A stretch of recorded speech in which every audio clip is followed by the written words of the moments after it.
ഇന്നലെ ഈ അപകടം ഉണ്ടായ സമയം നമ്മൾ സംസാരിക്കുമ്പോൾ ഇതായിരുന്നില്ല കാഴ്ച. മരണസംഖ്യ ഇത്രത്തോളം എത്തിയിരുന്നില്ല.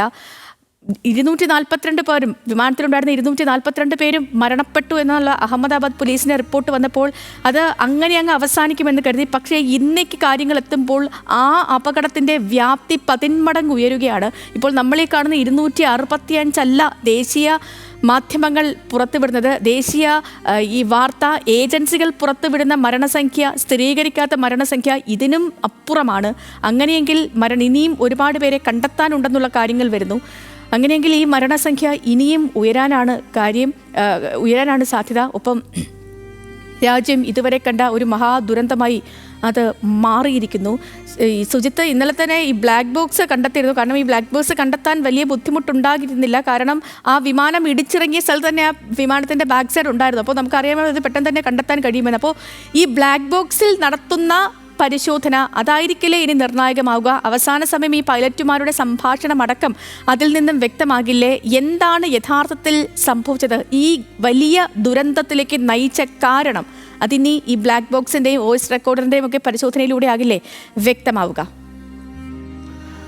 തീർച്ചയായും സേതു, രാജ്യം അതിൻ്റെ ചരിത്രത്തിലെ ഏറ്റവും വലിയ ദുരന്തങ്ങളിൽ ഒന്നിൻ്റെ പിറ്റേന്നാൾ ഇപ്പോഴും ഇങ്ങനെ വിറങ്ങലിച്ചു നിൽക്കുകയാണ്. സേതു ശരിയായി സൂചിപ്പിച്ചതുപോലെ മരണസംഖ്യ ഇനിയും ഉയരും എന്നുള്ള വാസ്തവം നമ്മൾ അംഗീകരിച്ചേ മതിയാവും. കാരണം 242 പേരായിരുന്നു വിമാനത്തിൻ്റെ ഓൺബോർഡിൽ ക്രൂ അടക്കം ഉണ്ടായിരുന്നത്. അതിൽ ഒരാൾ, ഒരു ആശ്വാസ് കുമാർ രമേശ് അടക്കം ഒഴിച്ച് ബാക്കി എല്ലാവരും മരണപ്പെട്ടു എന്നുള്ള കാര്യം ഇപ്പോൾ സ്ഥിരീകരിച്ചിരിക്കുകയാണ്. Air India സ്ഥിരീകരിച്ചിരിക്കുകയാണ്. ഇന്നലെ രാത്രി അമിത്ഷാ ആഭ്യന്തരമന്ത്രി അവിടെ വന്നപ്പോഴും ലോൺ സർവൈവർ എന്നാണ് അദ്ദേഹം പറഞ്ഞത്. അതിനർത്ഥം 241 പേരും മരിച്ചു. ഈ വിമാനം ഇടിച്ചിറങ്ങിയ BJ മെഡിക്കൽ കോളേജിൻ്റെ സ്റ്റുഡൻസ് ഹോസ്റ്റലിൻ്റെ മെസ് ഹാളിലേക്കാണ് വിമാനം ഇടിച്ചിറങ്ങിയത്. അവിടെ ആ സമയത്ത് ഷിഫ്റ്റ് ചേഞ്ചിൻ്റെ സമയമായിരുന്നതുകൊണ്ട് തന്നെ 40-ലധികം പേർ ഭക്ഷണം കഴിക്കുന്നുണ്ടായിരുന്നു. ആ ഭക്ഷണം കഴിച്ചുകൊണ്ടിരിക്കുന്നതിന് ഇടയിലേക്കാണ് വിമാനം ചെന്നിടിച്ചിറങ്ങിയത്. അതിൽ 5 വിദ്യാർത്ഥികളുടെ മരണമാണ് ഇപ്പോൾ സ്ഥിരീകരിച്ചത്. ശരത് ഇപ്പോൾ ഗ്രൗണ്ട് സീറോയിൽ നിന്ന് റിപ്പോർട്ട് ചെയ്യുന്നതനുസരിച്ച് 20 പേരെയോളം കാണാനുണ്ട്. അത് മാത്രമല്ല ഈ ചുറ്റുപാടുമുള്ള അവിടെ ജീവിക്കുന്ന സാധാരണ മനുഷ്യരും ഈ അപകടത്തിൽ മരിച്ചിട്ടുണ്ട്. വലിയ തീയുണ്ടായി, അഗ്നിബാധയുണ്ടായി മരിച്ചിട്ടുണ്ട് എന്നാണ് അറിയുന്നത്. അപ്പോൾ തീർച്ചയായിട്ടും ഈ മരണസംഖ്യ ഇനിയും ഉയരും എന്നൊരു കറുത്ത യാഥാർത്ഥ്യം അവിടെ നിലനിൽക്കുന്നുണ്ട്. അപ്പോഴും അതൊന്നാമത്തെ കാര്യം, ആരൊക്കെയാണ് മരിച്ചതെന്ന് തിട്ടപ്പെടുത്തേണ്ടതുണ്ട്. അവരുടെ ശവശരീരങ്ങൾ DNA ടെസ്റ്റും മറ്റും നടത്തി തിരിച്ചറിയേണ്ടതുണ്ട് എന്ന ഭാഗം ഒരു ഭാഗത്ത് നിൽക്കുന്നു. മരണസംഖ്യ കൃത്യമായി തിട്ടപ്പെടുത്തേണ്ടതുണ്ട് എന്നുള്ളത് പ്രധാനമായി തന്നെ ഒരു ഭാഗത്ത് നിൽക്കുന്നു. അതോടൊപ്പം തന്നെയാണ് ഏറ്റവും പ്രധാനപ്പെട്ട കാര്യം എങ്ങനെ ഈ അപകടം സംഭവിച്ചു എന്നുള്ളത്. ബോയിങ് 787 വിമാനങ്ങൾ, ബോയിങ് ശ്രേണി വിമാനങ്ങൾ തന്നെ ലോകത്തെ ഏറ്റവും സുരക്ഷിതമായ വിമാനങ്ങളായിട്ടാണ് കണക്ക് കൂട്ടുന്നത്. അതിൻ്റെ ഈ ഡ്രീം ലൈനർ എന്നുള്ള പേര് തന്നെ അതിന് വരാൻ കാരണം കുറഞ്ഞ ശബ്ദം, അതുപോലെ ടർബുലൻസ് ഉണ്ടാവില്ല, വലിയ വലിപ്പമുണ്ട്, എല്ലാ സൗകര്യങ്ങളും അതിനകത്തുണ്ട്. അതുപോലെ വിമാനം നിർമ്മിച്ചിരിക്കുന്ന കാർബൺ അടക്കമുള്ള അലുമിനിയം അടക്കമുള്ളവ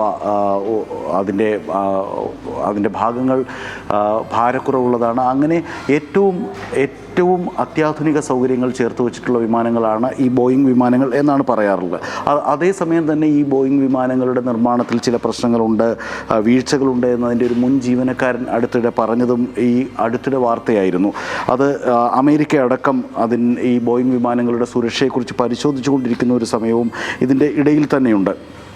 അതായത് ഫ്യൂസലേജ്, അതായത് വിമാനത്തിൻ്റെ പ്രധാന ഭാഗങ്ങൾ കൂട്ടിച്ചേർക്കുമ്പോൾ ഉണ്ടാകുന്ന ഭാഗത്തെ വിടവിനാണ് ഈ ഫ്യൂസലേജ് എന്ന് പറയുന്നത്. ഇതൊക്കെ ടെക്നിക്കൽ കാര്യങ്ങളാണ്. ഇപ്പോൾ ഈ ദുരന്തത്തിൻ്റെ പശ്ചാത്തലത്തിൽ മാത്രം നമ്മൾ അറിയുന്നതും പുറത്തേക്ക് വരുന്നതുമായിട്ടുള്ള വിവരങ്ങളാണ്. ഒപ്പം അതിൻ്റെ ലിഥിയം അയൺ ബാറ്ററിയുടെ പ്രവർത്തനക്ഷമത സംബന്ധിച്ചുമൊക്കെയുള്ള ധാരാളമായിട്ടുള്ള സിവിൽ ഏവിയേഷൻ വിദഗ്ധർ അതിൻ്റെ പ്രശ്നങ്ങളൊക്കെ പറയുമ്പോൾ തന്നെ ഇത് ഏറ്റവും സുരക്ഷിതമായ വിമാനമായിട്ടാണ് കണക്കാക്കിയിരുന്നത്. അതുകൊണ്ട് തന്നെ ഇത്തരമൊരു വിമാനത്തിന് എങ്ങനെ ഈ ഒരു അപകടം സംഭവിച്ചു? ബോയിങ് 787, 8, 9, 10 സീരീസുകളിലാണ് വിമാനങ്ങളുള്ളത്. അതിലേറ്റവും ആദ്യത്തെ സീരീസിലുള്ള വിമാനമാണ് നമ്മുടെ ഇപ്പോൾ ഈ അപകടത്തിൽപ്പെട്ടിരിക്കുന്നത്. ഇന്ത്യയിൽ ഇതേവരെ ബോയിങ് ശ്രേണിയിൽപ്പെട്ട വിമാനങ്ങൾ അപകടത്തിൽപ്പെട്ടിട്ടില്ല എന്നുള്ളതും പ്രസക്തമാണ്. അതുകൊണ്ട് തന്നെ എങ്ങനെ ഈ അപകടം സംഭവിച്ചു എന്നുള്ളത് ഇന്ത്യയുടെ മാത്രം ആവശ്യമല്ല, ലോകത്തിൻ്റെ മുഴുവൻ ആവശ്യമാണ് എങ്ങനെ ഈ അപകടം സംഭവിച്ചു എന്നുള്ളത്. അതുകൊണ്ട് തന്നെ നമ്മുടെ എയർക്രാഫ്റ്റ് ആക്സിഡൻറ്റ്സ് ഇൻവെസ്റ്റിഗേഷൻ ബ്യൂറോയുടെ അന്വേഷണത്തോടൊപ്പം DGCയുടെ അന്വേഷണത്തോടൊപ്പം വിദേശ ഏജൻസികളും അമേരിക്കയുടെ അതോറിറ്റിയുടെ 2 ഏജൻസികൾ, ഫെഡറൽ ഏജൻസിയും അതേപോലെ national transportation safety board NTSB എന്ന അമേരിക്കൻ ഏജൻസിയും അതേപോലെ തന്നെ UK-യുടെ ഏജൻസിയും ഈ അന്വേഷണത്തിൽ സഹകരിക്കുന്നുണ്ട്. അതിൻ്റെ വിദഗ്ധർ ഇന്ത്യയിലേക്ക് ഇന്ന് യാത്ര തിരിച്ച് ഇവിടെ എത്തിച്ചേരും എന്നാണ് നമ്മൾ മനസ്സിലാക്കുന്നത്.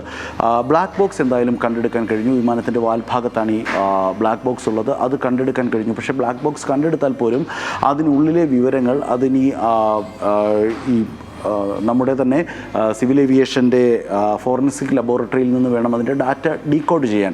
അതിന് പ്രാഥമിക വിവരങ്ങൾ ഒരുപക്ഷെ ഇന്ന് തന്നെ കിട്ടും, അല്ലെങ്കിൽ നാളെ കിട്ടും. പക്ഷേ ഇത് പൂർണ്ണമായും ഡീകോഡ് ചെയ്തിട്ടുള്ള വിവരങ്ങൾ പുറത്തു വരാൻ ആഴ്ചകൾ തന്നെ വേണ്ടി വന്നേക്കും. ഏറ്റവും അവസാന നിമിഷങ്ങളിൽ എന്താണ് കോക്പിറ്റിൽ സംഭവിച്ചത്, ഏത് സാഹചര്യത്തിലാണ് ഒരു മെയ്ഡേ മെസ്സേജ് എയർ ട്രാഫിക് കൺട്രോളിലേക്ക് പൈലറ്റ് അയച്ചത്, അവസാനം പൈലറ്റുമാർ തമ്മിൽ സംസാരിച്ചത് എന്താണ്, അലാറം പ്രവർത്തിപ്പിച്ചിരുന്നോ, അല്ലെങ്കിൽ എന്തെങ്കിലും തരത്തിലുള്ള നിർദ്ദേശങ്ങൾ യാത്രക്കാർക്ക് നൽകിയിരുന്നോ എന്നതടക്കമുള്ള വിവരങ്ങളെല്ലാം ഈ ബ്ലാക്ക് ബോക്സിൻ്റെ പരിശോധനയിൽ നിന്ന് വ്യക്തമാകും എന്നാണ് മനസ്സിലാക്കുന്നത്.